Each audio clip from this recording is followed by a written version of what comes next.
दिव्यासु साधु हरिमन्दिर शास्त्ररूपा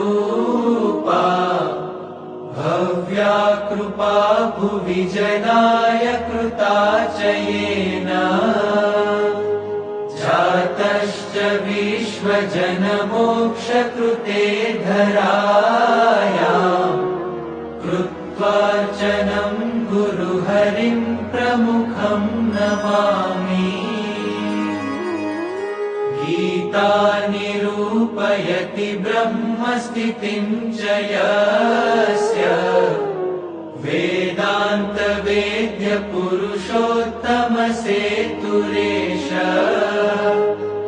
जिज्ञास्य एष हरिणा सह ब्रह्मसूत्रे कृत्वार्चनं गुरुहरिं प्रमुखं नमामि। यत्पादधूलिधरणं हरिरीच्छति स्वे शीर्षे च दर्शनमपीच्छति यश्च यस्य